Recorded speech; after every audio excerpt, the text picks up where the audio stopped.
बिस्मिल्लाहिर्रहमानिर्रहीम। अस्सलाम वालेकुम नाज़रीन, आप यूट्यूब चैनल देख रहे हैं। मैं इमरान खान हूँ। नई डेवलपमेंट्स हैं इस वक्त जब मैं आपसे बात कर रहा हूँ। अभी तक इमरान खान साहब को अस्पताल मुंतकिल नहीं किया गया, लेकिन उम्मीद है कि अगले 24 घंटों में इमरान खान साहब को अस्पताल मुंतकिल किया जाएगा सुप्रीम कोर्ट ऑफ पाकिस्तान के फैसले के मुताबिक।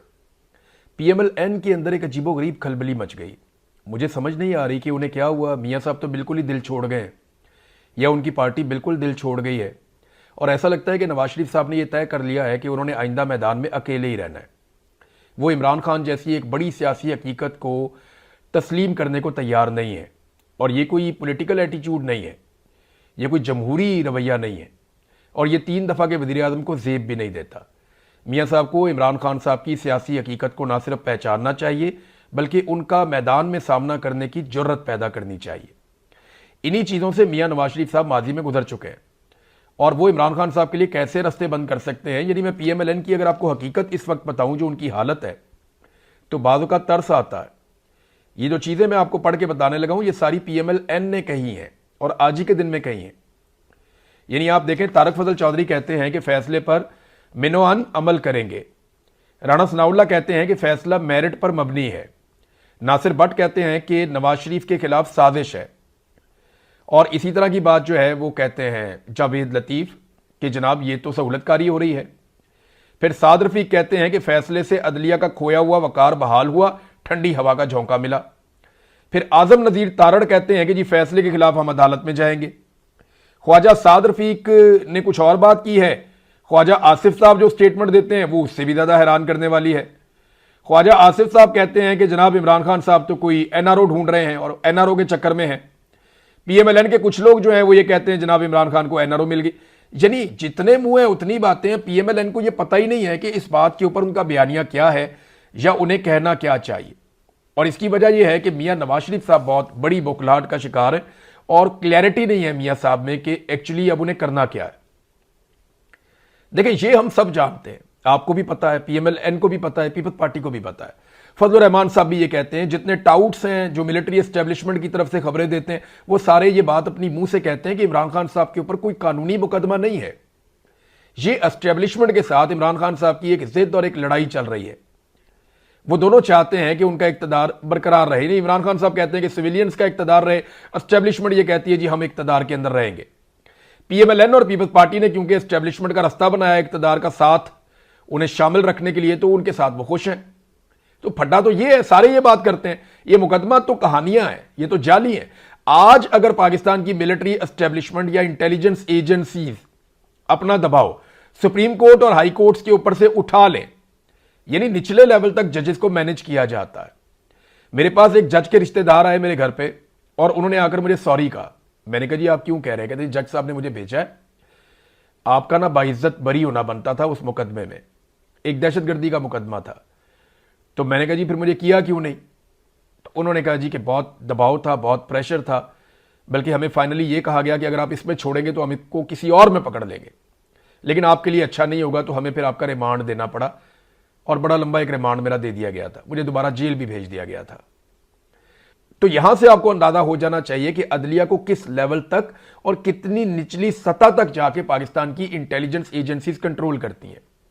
आज अगर एजेंसीज ये दबाव खत्म कर दें तो इमरान खान साहब के केसेस तो रद्दी की टोकरी में जाएंगे, जैसा कि पहले भी गए हैं।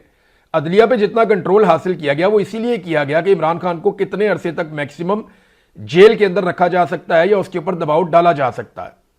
अब देखिए, ये जो हरकत की है ना तारड़ साहब ने, आजम नजीर तारड़, जो PMLN के आजकल सुर्खैल हैं, मियां नवाज शरीफ के सबसे करीबी लोगों में से एक है आजम नजीर तारड़, वजीर कानून है ना, ऐरे गहरे को तो उठा के लगाएंगे नहीं मियां साहब या शहबाज शरीफ साहब।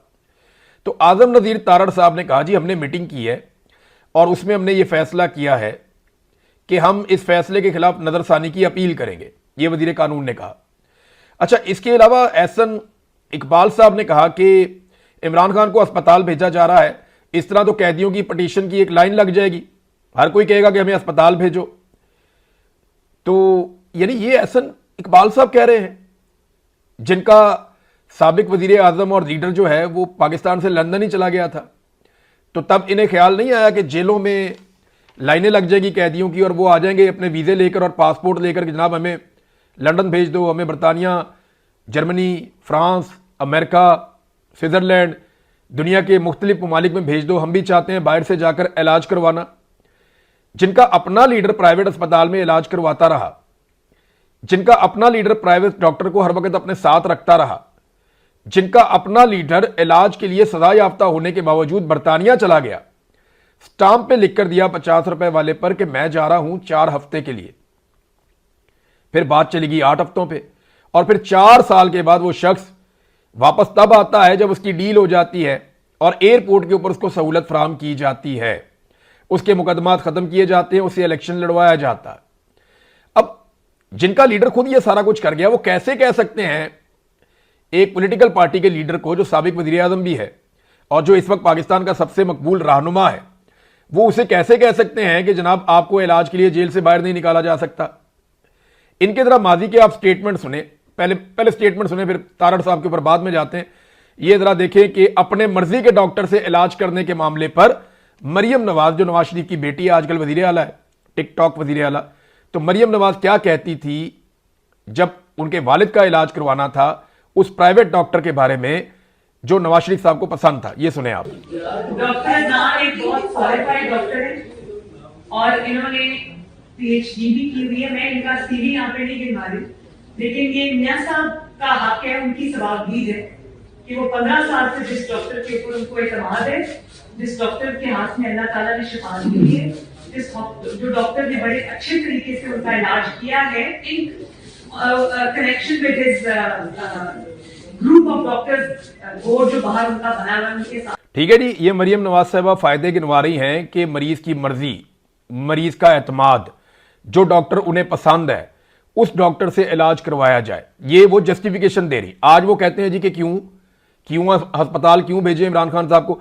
जरा ये सुने आपके उस दौर में परवेज रशीद क्या कहते थे, ख्वाजा आसिफ क्या कहते थे, मरियम नवाज, शहबाज शरीफ, एहसन इकबाल, हसन नवाज, हुसैन नवाज, या आपको याद होगा कि मरियम औरंगजेब हर 10 मिनट के बाद मियां नवाज शरीफ साहब की प्लेटलेस की रिपोर्टें लेकर मंजर आम पे आती थी और वो बताती थी कि ये और गिर गए, ये और गिर गए, ये और गिर गए, बेड़े ही गर्क हो गया। कौम को इन्होंने ज़हनी मरीज बना दिया था। अदालत मियां नवाज शरीफ साहब की जिंदगी की गारंटियां मांग रही थी। मुझे अच्छी तरह याद है, हम भूले नहीं हैं, हमारी याददाश्त कमजोर हो सकती है लेकिन हम इतने भी फारिग नहीं है कि बिल्कुल ही भूल जाएं। माजी में जो अदालतें थी वो नवाज शरीफ की जिंदगी की जमानत मांग रही थी इमरान खान से। यानी जब नवाज शरीफ साहब बीमार थे जेल के अंदर तो जमानत मांगी गई इमरान खान साहब से। अब जब इमरान खान साहब की हालत खराब की और उन्हें परेशान किया गया या उन्हें जानबूझकर बीमार किया गया जेल के अंदर, तो तब भी अदालत गारंटी अब की हुकूमत से नहीं मांग रही, उसी इमरान खान से मांग रही है कि जनाब आप इमरान खान के लवाहिकीन गारंटी दें कि अगर मुलाकात कराते हैं तो बाहर आकर कोई नापसंदीदा बात तो नहीं करोगे, कोई मेडिकल रिपोर्ट तो बाहर नहीं आ जाएगी। वहां 10-10 मिनट के बाद मेडिकल रिपोर्टें बाहर आती थी। हैरत होती है ना आपको। अब जरा सुने कि उस दौर में ये सारे अहबाब जिनके मैंने नाम लिए ये क्या कहा करते थे। परवेज रशीद से शुरू करते हैं और आगे बढ़ते हैं, सुने आप। इलाज और मुआवजे की सहूलतें जो हर कैदी का हक बनता है उनसे भी महरूम रखा जा रहा है। हुकूमत एक सोचे समझे प्लान के ऊपर मियां नवाज शरीफ की जान लेने पे तुली हुई है। रात को भी उन्होंने एंजाइना की शिकायत की थी, तकलीफ थी उनको, रात भर रही है। हुकूमत जो है वो बहुत इसको कैजुअल ले रही है और अल्लाह ने करे मियां नवाज शरीफ की सेहत को कुछ हुआ तो इसकी सारी जिम्मेदारी इमरान खान न्याजी पर और पीटीआई हुकूमत। सेहत के हवाले से खुदा न खास्ता कोई भी नुकसान हुआ तो इसकी बराह रास्त जिम्मेदारी इमरान खान साहब और वजीर आला पंजाब के ऊपर होगी। मेरी पूरी तवज्जो इस वक्त मियां साहब के बारे में, उनकी सेहत पर है फोकस्ड और उनकी जिंदगी पे है। मुझे सियासत के लिए पूरी जिंदगी पड़ी है। इस वक्त उनका लग के इलाज करवाने की जरूरत है। ये आपने सुना जी, लग के इलाज करवाने की जरूरत है। ये सारे के सारे जो हैं उस वक्त फायदे गिनवा रहे थे। और मियां नवाज शरीफ साहब को ये एक और खबर देखें आप, ये अंग्रेजी अखबारात में भी है, उर्दू अखबारात में भी है कि ये मियां नवाज शरीफ साहब को शिफ्ट कर दिया गया। कहां पे? मियां साहब का अपना जो प्राइवेट अस्पताल है जो मियां साहब को बहुत ज्यादा पसंद था, उस अस्पताल में मियां नवाज शरीफ साहब को शिफ्ट कर दिया गया, शरीफ मेडिकल सिटी, जहां पे जनाब जदीद इलाज की सहूलतें मौजूद हैं। और ये आज जो इंफॉर्मेशन मिनिस्टर है पंजाब में, यही खातून उस वक्त चिल्ला चिल्ला कर कह रही थी कि जनाब शरीफ मेडिकल सिटी में मियां नवाज शरीफ को जाया जा रहा है, वहां बड़ी फैसिलिटीज हैं, वहां उनका इलाज किया जाएगा। आप अंदाजा करें कि कैसे दोगले लोग हैं ये, कैसे मुनाफिक लोग हैं और कैसे बेईमानी करते हैं और लोगों को बेवकूफ़ समझते हैं कि लोग चीज़ें भूल जाएंगे। लोग चीज़ें नहीं भूलते। अब देखें हुकूमत ने फैसला क्या किया, आप गौर करें। वो कहते हैं वजीर कानून के अथॉरिटीज़ का ख्याल है कि इमरान खान को अलशिफा अस्पताल मुंतकिल करने का सुप्रीम कोर्ट का हुक्म कानून के मुताबिक नहीं है। यानी नवाज शरीफ को पाकिस्तान से बाहर बरतानिया भेजने का हुक्म कानून के मुताबिक था 50 रुपए के स्टाम्प के ऊपर। इमरान खान को इस्लामाबाद एक अस्पताल में भेजने का हुक्म कानून के मुताबिक नहीं है। कैसी मंतक है, कैसी साइंस है इनकी, समझ आ रही है आपको? अभी देखें, इमरान खान साहब के इलाज से मुताल्लिक हुक्म का जायजा लिया गया है।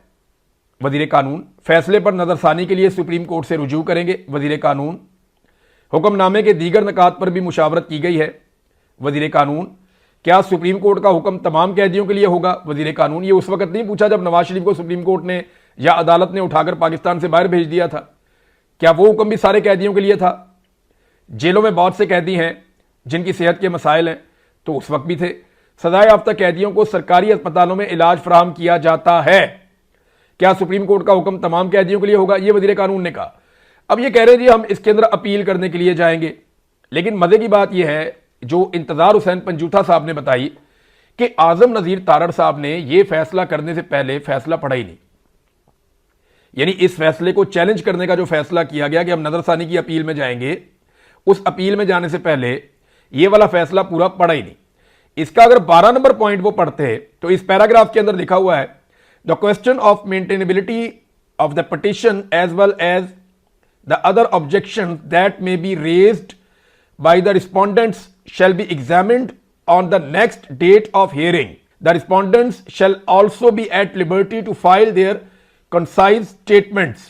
अब वो ये कहते हैं, ये सुप्रीम कोर्ट क्या कह रही है, इस पे जरा आप गौर करें कि फैसले में अदालत ने वादे तौर पे कहा है कि इस पिटीशन के कानूनी तौर पर काबिले समात होने या किसी कानून के मुताबिक होने और तमाम दीगर एतराजात के लिए फैसला अगली तारीख पे किया जाएगा। जब एक केस ही काबिले समात है, अभी वो चल रहा है, अदालत ने उसमें एक अबूरी ऑर्डर दिया है, इसकी मेंटेनेबिलिटी या बाकी चीजों के ऊपर आपको एतराज करना है तो आपने इसी अदालत में करना है, क्योंकि केस अभी खत्म नहीं हुआ, केस अभी चल रहा है, ये डिस्पोज ऑफ नहीं हुआ।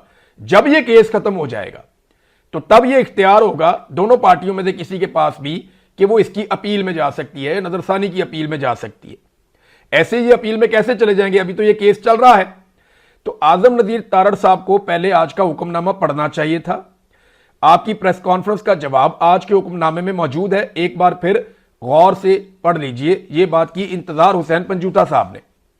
अब ये कानून के एक छोटे से तालिबे इल्म को भी इस बात का पता है और पंजूथा साहब ने दुरुस्त निशानदही की है।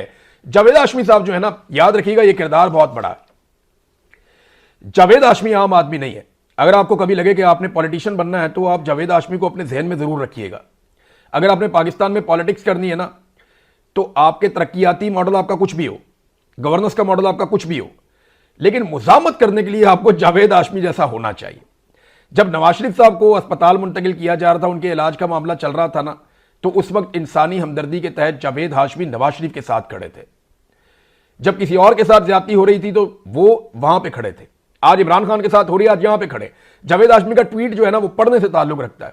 उन्होंने जो बात की है, उन्होंने कहा जी ये फायदा तो हुआ कि इमरान खान का इलाज हो जाएगा, मगर जिन शराइत पर उसे अस्पताल भेजा जा रहा है वो बहुत ही शर्मनाक है। इसमें कोई शक नहीं कि आसिम मुनीर ने इमरान खान पर जो जुल्म ढाए हैं वो शायद ही किसी और सियासी कैदी पर हुए हों, मगर ये जश्न मनाने का वक्त नहीं है। यकीन से कहता हूं कि अगर इमरान खान को पता चल गया कि उसे इन शराइत पर अस्पताल भेजा जा रहा है तो वो खुद उठकर वापस जेल चला जाएगा। मैंने आपको पिछले वीलॉग में एक बात कही थी, मैं बार बार दोहराना नहीं चाहता। मैं भी ये चाहता हूं कि वो कौम का इतना बड़ा लीडर है, उसकी जान को खतरे में ना डाला जाए। लेकिन जब भी कभी आप इमरान खान की तौहीन करने की कोशिश करेंगे, उसकी इज्जत पर हमला करेंगे, तो वो अपनी जान से ज्यादा अपनी इज्जत की हिफाजत करने की कोशिश करेगा।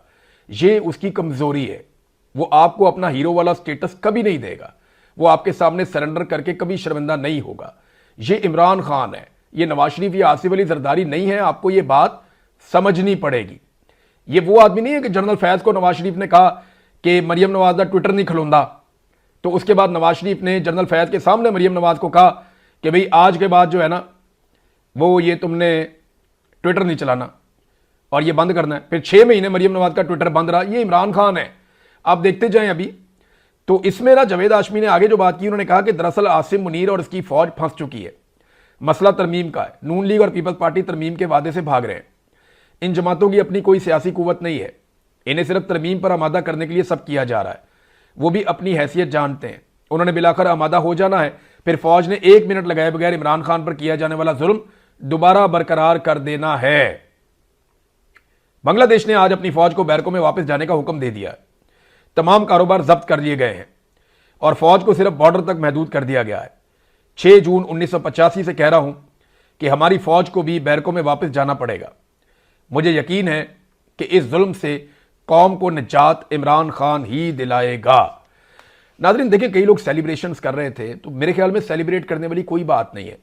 ये तो इस जुल्म का एक लाजवाल सिलसिला है। इमरान खान पे जो जुल्म हुआ वो किसी और सियासतदान पे नहीं हुआ।